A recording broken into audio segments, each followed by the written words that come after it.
Então, exercício, prove a validade do argumento para todo x, p de x e q de x, então, para todo x, p de x e para todo x, q de x. Tá?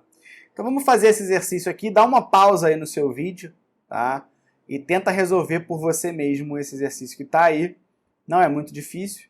E aí depois você volta e vê a solução, tá bom? Então pausa aí o seu vídeo, tenta fazer e depois vê a solução. Bom, então pessoal, aqui é o seguinte. A gente tem para todo x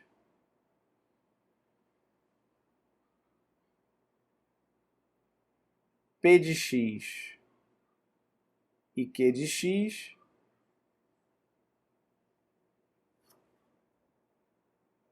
Isso aqui é a minha hipótese, tá? A gente pode concluir p de x e q de x usando a regra da instanciação universal, aplicada à linha 1. Então, instanciação universal. Tá? Eu posso fazer isso porque o x aqui não cai dentro de nenhum quantificador que use a variável x. Tá?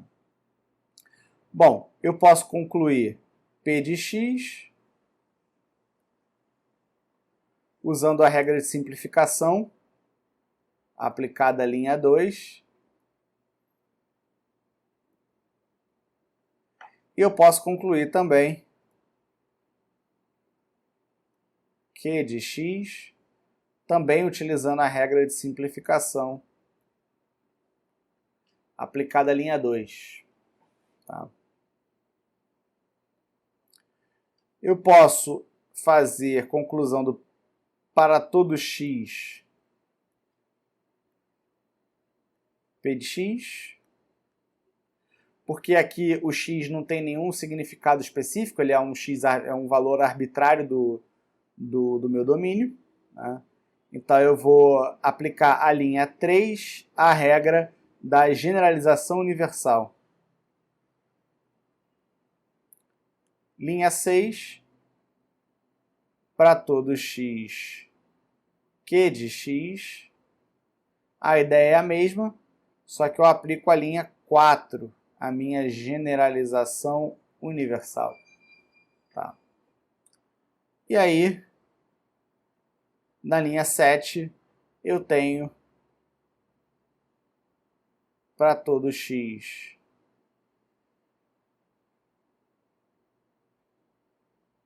p de x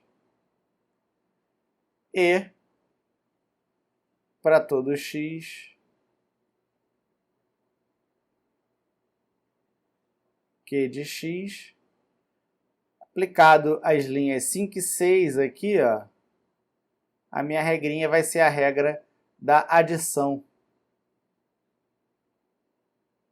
do AND, né? Se eu tenho esses dois casos, eu posso fazer o E deles. E aí eu consegui demonstrar a fórmula que eu queria. Tá? Nota que o passo 2 é válido, pois a variável x não cai no escopo de nenhum quantificador para x. Né? E os passos 5 e 6 são válidos, pois nem p de x nem q de x foram obtidos por IE, e a variável x não é livre na hipótese. Tá? Então eu não violo nenhuma restrição. Mais um, prove a validade do argumento para todo y, p de x, então q de x, y. Então, p de x, então, para todo y, q de x, y. Então eu vou deixar vocês tentarem demonstrar aí por um tempo, né? Dá uma pausa no vídeo, tentem fazer essa questão, e aí quando vocês terminarem, voltem para a gente ver se a solução é o que vocês encontraram, tá bom? Então dá uma pausa e tenta fazer aí. Bom, então vamos lá. A minha hipótese para todo y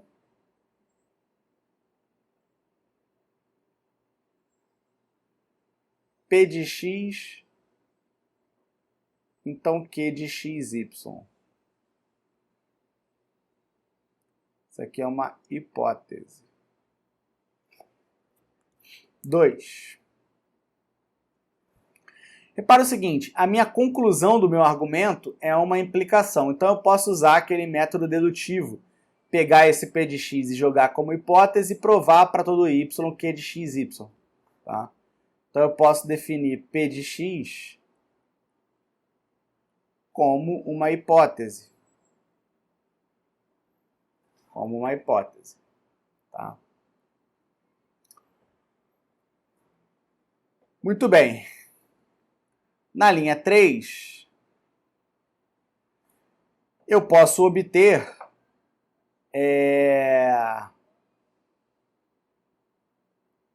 P de x. Então, Q de x, y. Tá? Eu eliminei o para todo y aqui, mantendo o valor de y aqui, ou seja, para esse valor de y específico. Quer dizer, para qualquer valor de y, isso aqui significa. Tá? Então, P de x, então Q de x, y. E eu fiz isso aplicando a linha 1 a instanciação universal. Eu pude fazer isso porque esse y não cai dentro do escopo de nenhum quantificador para y. Uma vez que eu tenho P de x aqui, eu tenho uma implicação cujo antecedente é P de x, eu consigo concluir que de x, y, usando para isso a regra modus ponens aplicado às linhas 2 e 3. Modus ponens. Tá? Agora, eu posso aplicar o para todo y, Q de x, y, porque esse y não tem nenhuma conotação especial, ele é um elemento genérico, arbitrário qualquer do domínio. Tá? Então, eu vou aplicar isso à linha 1 usando a minha generalização universal. E aí eu consegui provar o para todo y, Q de x, y, que é o que a gente queria. Tá? Então, repara aqui que eu usei o método dedutivo, assim como a gente aprendeu lá na lógica proposicional, e eu também usei modus ponens e todas as regras que a gente já, inclusive, conhecia.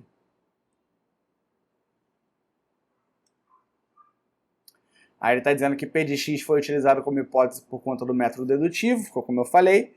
O passo 3 é válido, pois a variável y não cai no escopo de nenhum quantificador para y. E o passo 5 é válido, pois Q de x, y não foi obtido através de IE, né? E a variável y não é livre aqui dentro da minha hipótese. Um detalhe aqui, pessoal, é o seguinte. Numa aula anterior, eu falei com vocês que a gente pode usar uma técnica, né? Quando a gente está fazendo uma determinada demonstração e a gente tem, por exemplo, P ou Q, né? E aí a gente supõe P. Então é uma suposição. Supõe P e chega numa fórmula R. Depois a gente supõe Q e chega também na fórmula R. A partir disso aqui a gente pode concluir a fórmula R. Tá? Mas isso é um caso específico, né? É um caso especial de uma coisa mais abrangente. Tá? Então a coisa abrangente é o seguinte. A gente pode trabalhar com o que a gente chama de hipóteses temporárias, que lá na aula eu estava chamando de suposições. Né? É uma hipótese temporária. Tá? Então, partindo da hipótese temporária, se eu aplicar as regras de derivação de maneira correta e obtiver uma fórmula W, então eu posso concluir P, então W. Tá? Então vamos ver um exemplo disso nessa fórmula aqui. Né? Então repara que a minha premissa é isso aqui e a minha conclusão é isso aqui. Tá? A minha conclusão é isso aqui. Então a minha premissa, minha hipótese, né? P de x, então, para todo y, Q de xy. Essa é a minha hipótese. Tá? Repara que aqui eu não posso usar o método dedutivo. Por quê? Porque esse para todo y ele já está aplicado a tudo isso que está aqui dentro. Esse então aqui na conclusão ele não está fora. Ele está preso por esse para todo y aqui. Então eu não posso jogar esse p de x para cá para dentro. Tá? Por enquanto. Então a gente pode tentar, a gente vai ter que trabalhar esse p de x então para todo y, Q de xy aqui. Tá?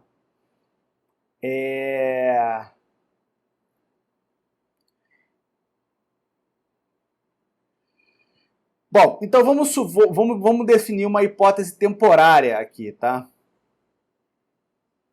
Essa hipótese temporária vai ser P de x.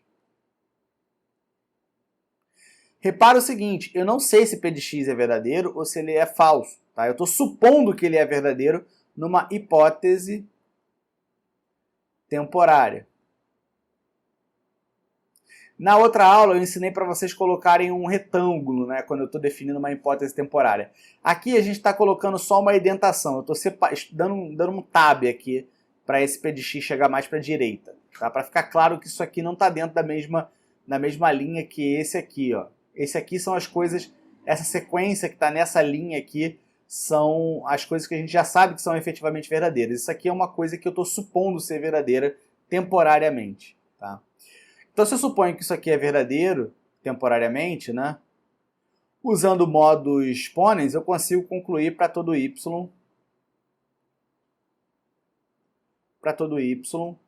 Q de xy.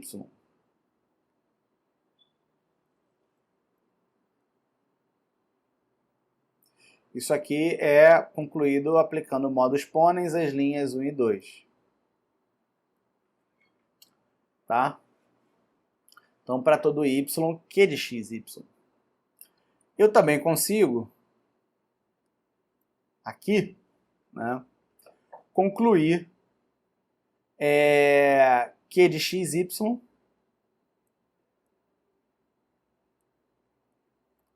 utilizando a instanciação universal. Né? Lembrando que o y não cai dentro de nenhum quantificador aqui, então posso fazer isso. Então, 3, instanciação universal, e eu obtive o Q de xy. Tá?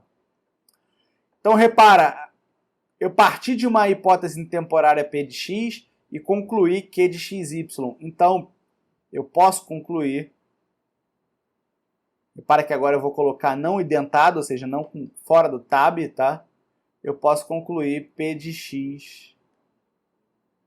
Então, Q de xy. Tá? Repara que eu não fiz nenhuma...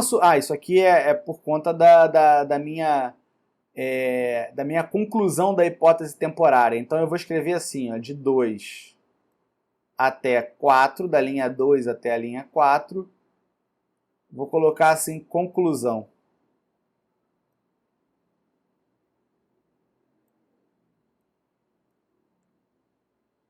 É a conclusão da minha hipótese temporária. Tá? Bom, como eu não faço nenhuma especificação sobre esse y, ele é um elemento qualquer do meu domínio, eu posso, né, e como, repara, eu não obti essa fórmula através do IE, né, e y não é livre na minha hipótese, né, eu posso aplicar aqui o para todo y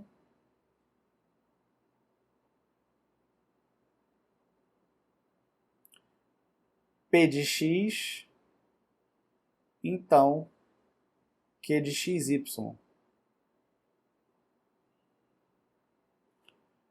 Linha 5, generalização universal. E aí eu consegui demonstrar o que eu queria. Então repara como eu utilizei a ideia da hipótese temporária. Eu supus alguma coisa, uma hipótese temporária, usei as regras de derivação certinhas, cheguei a uma determinada fórmula, né? E aí a partir do ponto que eu cheguei nessa fórmula, eu posso concluir P de x, então, essa forma. Eu poderia concluir também P de x, então, para todo y, Q de xy, mas isso não ia me ajudar muito, tá? Beleza? Então tá aqui as explicações, tudo bonitinho. Note que os últimos dois exemplos provaram que P de x, então, para todo y, Q de xy, então, para todo y, P de x, então, Q de xy, né? E também a volta, para todo y, P de x, então, Q de xy, então, P de x, então, para todo y, Q de xy. Tá? Consequentemente, provando esses dois carinhas aqui, esse aqui e esse aqui, a gente provou que essas duas fórmulas aqui, P de x, então, para todo y, Q de xy, ela é equivalente a, para todo y, P de x, então, Q de xy. E isso era uma coisa que a gente já tinha definido lá na outra aula, na aula anterior, que a gente podia pegar o para todo y e mover ele para frente aqui, quando não tinha nenhuma variável que fosse adicionada, que fosse adicional, né, ao escopo do para todo y, movendo ele para frente, ou seja, o único y que eu tenho nessa fórmula aqui é o que já está no escopo dele. Se eu pego esse cara e movo ele para frente, eu não estou adicionando nenhuma nova variável ao escopo do para todo y. Então esses dois caras aqui são equivalentes. E agora a gente fez a demonstração de uma maneira mais formal. Prova a validade do argumento. Então é um exercício. Tá? Então, pessoal, tentem fazer aí esse exercício para o vídeo. E tenta resolver ele, e aí depois você vê como é que a resolução é feita quando você executar o vídeo novamente, tá? Então dá um tempinho, tenta resolver e depois olha novamente, tá bom? Então vai lá. Bom, então vamos lá, pessoal. Vamos trabalhar aqui da seguinte maneira. Eu estou querendo provar para todo x, b de x, então a de x. Eu estou querendo provar uma implicação, tá? Uma implicação. Então vamos começar aqui, ó, com o nosso para todo x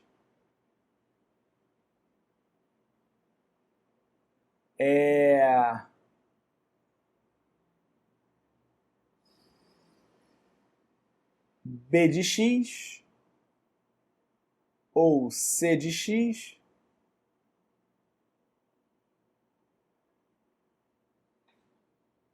isso aqui entre parênteses, né? Então, a de x. Isso aqui é a nossa hipótese. Bom, eu posso concluir a partir disso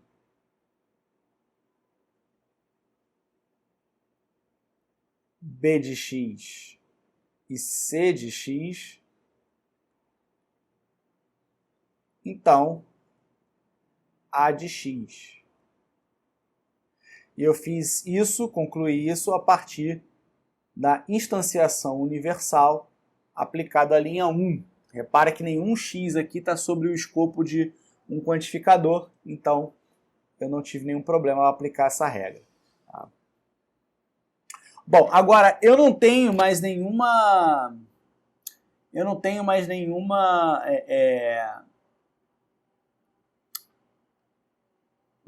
nenhuma técnica aqui que eu possa tentar derivar esse cara a princípio, né? Então não tem muito o que fazer aqui, tá? Então eu vou tentar fazer o seguinte. Só um detalhe aqui que eu errei aqui, né? Pera aí. Esse cara aqui não é um E, é um OU.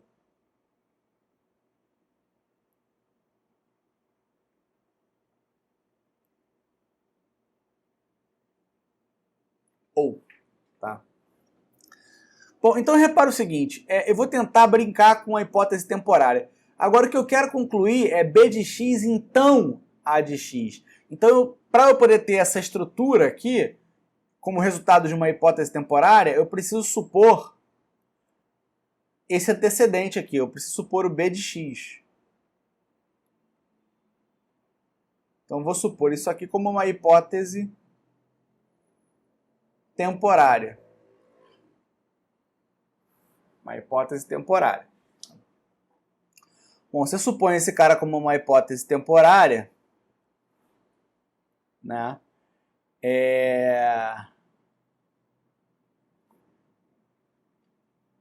Eu posso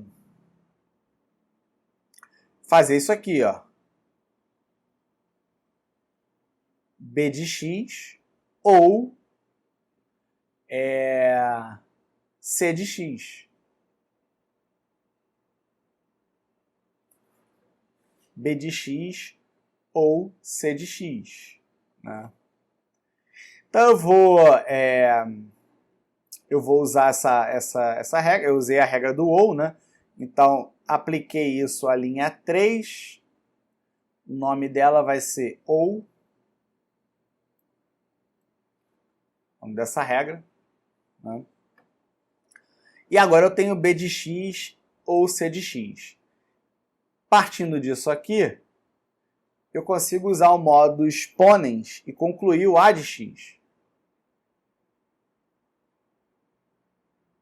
Concluir o A de x. Tá?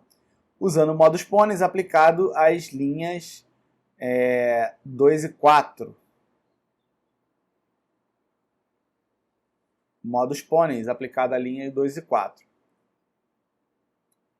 Bom, na linha 6, eu consigo concluir B de x, então A de x. Isso aqui é dado pela conclusão da hipótese temporária, né? Vai das linhas 3 a 5.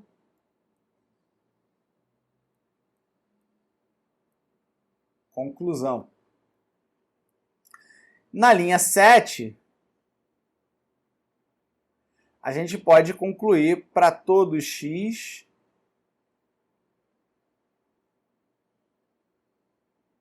B de x, então A de x. Tá? Isso aqui a gente vai concluir aplicando na linha 6 a regra da generalização universal. Eu posso aplicar essa regra, né, porque o x ele não era livre na hipótese, né, e eu não obtive B de x, então A de x, por IE, por aquela minha regra IE.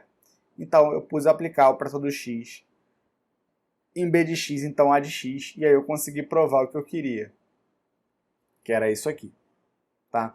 Então muitas vezes essa técnica da suposição de uma hipótese temporária, né, ela ajuda a gente a resolver um problema.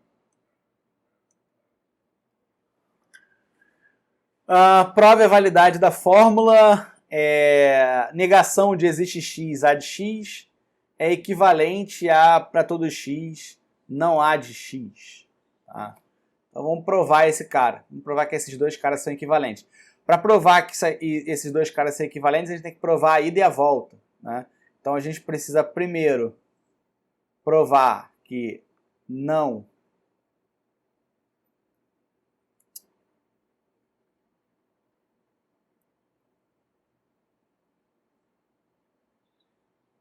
a gente tem que provar primeiro que não existe x A de x implica em para todo x não A de x. Então essa é a primeira coisa que a gente vai provar. Tá? Então, não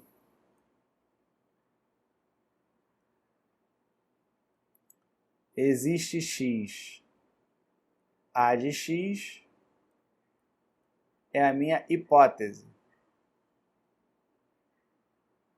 É a minha hipótese. Tá?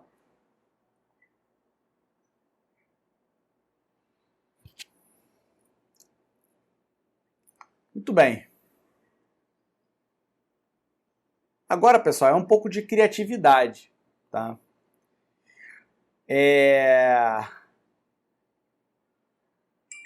Isso vai exigir um pouquinho de criatividade da gente. Tá? Então, repara aqui. Ó. eu vou supor essa hipótese temporária aqui, A de x. Tá? A partir dessa hipótese temporária, eu consigo concluir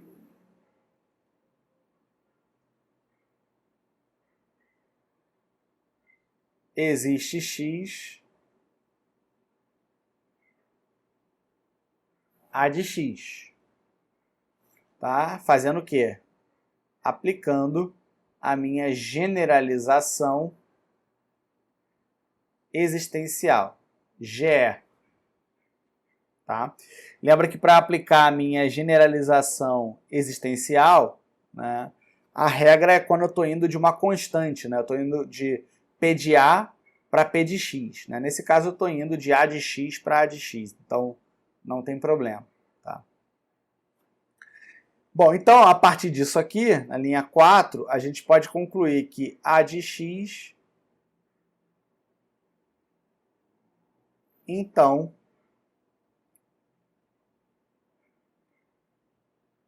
existe x A de x.